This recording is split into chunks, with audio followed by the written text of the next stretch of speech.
Hello दोस्तों, स्वागत है हमारा सोशियोलॉजी के इस चैनल पे आपका। आज हम देखने वाले हैं कृषक आंदोलन। तो आइए देखते हैं कृषक आंदोलन।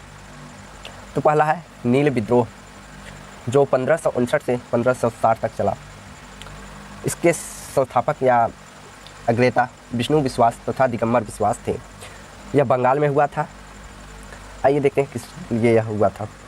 यह ब्रिटिश बगान महिलाओं के शोषण के विरुद्ध नील उत्पादकों का विद्रोह था। ब्रिटिशों द्वारा बगान की महिलाओं के शोषण के विरुद्ध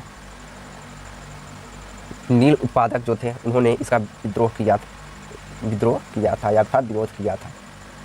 दूसरा, पावना विद्रोह 1870 और 80 के बीच में हुआ था। इसके अग्रता ईश्वर चंद्र राय और शंभू पाल तथा खुदी मुल्ला जी थे। यह भी बंगाल में हुआ था। यह कपास के मूल्य में कमी तथा भू राजस्व में वृद्धि के कारण किसानों ने यह विद्रोह किया था। अगला, दक्कन 1975। यह पूना तथा अहमदनगर में हुआ था।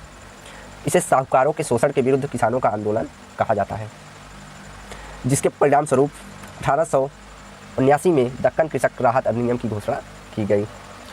अगला है हमारा अवध किसान सभा 1920 में। इसके संस्थापक बाबा रामचंद्र जी थे और यह प्रतापगढ़ प्रमुख क्षेत्र में हुआ था। यह किसानों द्वारा लगान में वृद्धि के विरोध किया गया आंदोलन था और इस आंदोलन से पंडित नेहरू भी जुड़े हुए थे। मोपला विद्रोह आंदोलन, यह 1920 और 1921 में हुआ था। इसके प्रमुख नेता अली मुसालियर जी थे। यह मालाबार के केरल के मालाबार में हुआ था। इसका प्रमुख और हिंदू जमींदारों के विरुद्ध मुसलमानों के रैयतों का आंदोलन, और आगे 1921 में हिंदू मुस्लिम सांप्रदायिकता का रूप ले लिया गया। अर्थात हिंदू और मुस्लिम इसमें अलग अलग लड़ने लगे। कुका आंदोलन, यह 1872 में भगत जवाहर मल तथा बाबा राम सिंह के नेतृत्व में हुआ था। यह कृषि संबंधी समस्याओं के विरुद्ध अंग्रेज सरकार से संघर्ष था। अगला, रंपा विद्रोह 1879 सीताराम राजू के नेतृत्व में आंध्र प्रदेश में हुआ था। इसका प्रमुख कारण औपनिवेशिक शासक के विरुद्ध किसानों का आंदोलन। यह लगभग 1922 तक चला, अर्थात यह लगातार कई वर्षों तक चला। अगला, ताना भगत आंदोलन, यह 1914 में यात्रा भगत के नेतृत्व में चला। यह छोटा नागपुर, अब जो कि झारखंड में पाया जाता है, उस क्षेत्र में हुआ था। यह जनजाति कृषकों की शुद्धि आंदोलन था। यह जनजाति कृषकों द्वारा यह आंदोलन किया गया था।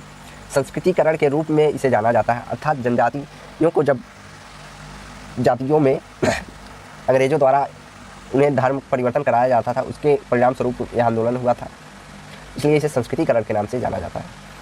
अगला, तेभांगा आंदोलन। तेभांगा आंदोलन 1986 में कंपा राज सिंह तथा भवन सिंह के नेतृत्व में बंगाल में हुआ था, जो फसल के 2/3 भाग की मांग में चलाया गया किसानों द्वारा आंदोलन था। यह मुख्यतः बटाईदार से संबंधित था। अगला, तेलंगाना आंदोलन। दोनों आंदोलन परीक्षाओं में प्रमुख रूप से पूछे जाते हैं, तो इसे के सन और कब और कहाँ हुआ था ये याद जरूर रखें। यह तेलंगाना आंदोलन 1946 में आंध्र प्रदेश में हुआ था। यह जागीरदारों तथा जमींदारों के विरुद्ध परतंत्र भारत का सबसे बड़ा गुरिल्ला युद्ध था किसानों के माध्यम से। आगे चलकर यह निजाम के विरुद्ध राष्ट्रीय स्वतंत्रता संग्राम से जुड़ गया। तीसरा, अगला, उत्तर प्रदेश किसान महासभा। इसकी स्थापना 1818 इंद्र नारायण द्विवेदी द्वारा हरदोई तीतापुर नामक गांव में हुआ था। तो बेदखली की आशंका के विरुद्ध जमींदारों के विरुद्ध किसानों ने यह आंदोलन किया था। अगला, इक्का आंदोलन। इक्का आंदोलन 1921 में मादरी पासी हरदोई सीतापुर बहराइच में हुआ था। इस आंदोलन का मुख्य मांग बटाई फसलों को नगद में प्राप्त करना था। अगला, जंगल सत्याग्रह आंदोलन 1931।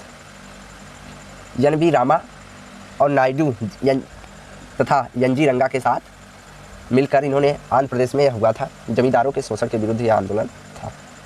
अखिल भारतीय किसान सभा 1936 सहजानंद सरस्वती द्वारा इसका नेतृत्व किया गया। यह लखनऊ में इसके प्रमुख उद्देश्य 50% भूमि पर पूर्ण स्वामित्व तथा बेगार का अंत आदि मांगों को लेकर यह आंदोलन किया गया। रोमशी आंदोलन रोमसी आंदोलन 1979 वासुदेव बलवंत फकड़े के नेतृत्व में हुआ, जो महाराष्ट्र में। इसमें दक्कन के अकाल के बाद कृषकों में असंतोष के कारण यह आंदोलन प्रारंभ हुआ। अगला,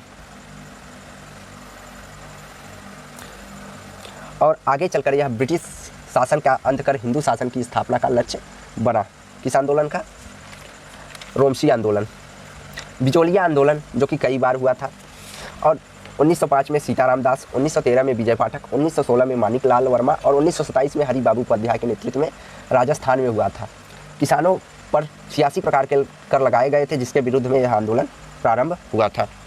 खेड़ा सत्याग्रह आंदोलन 1918 वल्लभ भाई पटेल के नेतृत्व में खेड़ा गुजरात में हुआ था। इसके प्रमुख घटना यह जमींदारों द्वारा फसल नष्ट होने के बावजूद लगान की मांग के विरुद्ध यह आंदोलन हुआ था। यह सत्याग्रह के रूप में किया गया था। बरसात सत्याग्रह, यह 1923 और 24 के बीच वल्लभ भाई पटेल के नेतृत्व में गुजरात में ही हुआ था। इसमें डकैतों से निपटने के लिए प्रत्येक वयस्क लगाए जाने वाले कर के विरुद्ध आंदोलन कर रहे थे। अगला, बरसात सत्याग्रह आंदोलन 1928, यह भी वल्लभ भाई पटेल के ही नेतृत्व में किया गया गुजरात में। इसकी प्रमुख घटना बॉम्बे सरकार के इस निर्णय के विरुद्ध था, जिससे कपास पर 22% का कर लगाया गया था। अगला, नक्सलवादी आंदोलन 1967 से 1974 चारू मजूमदार के नेतृत्व में दार्जिलिंग, जो कि पश्चिम बंगाल में पाया जाता है, वहाँ पे हुआ था। मार्क्सवादी, लेनिनवादी और तथा माओवादी विचारधारा से प्रभावित थे। यह गोरिल्ला युद्ध पद्धति अपनाते थे। साहूकारों और भूस्वामियों के शोषण के विरुद्ध छोटे किसानों तथा भूमिकों का आंदोलन था। यह भूमि पर कब्जा करना इनका मुख्य उद्देश्य था। किसानों, साहूकारों और भूस्वामियों के भूमियों पर कब्जा करना माओवादी विचारधाराओं नक्सलवादी आंदोलन के माध्यम से किया गया। तो यह बहुत छोटा सा लेक्चर था। अगर आपको पसंद आए तो इसे लाइक, शेयर एंड सब्सक्राइब करें। धन्यवाद। इसका अगला पार्ट आपको कल मिलेगा।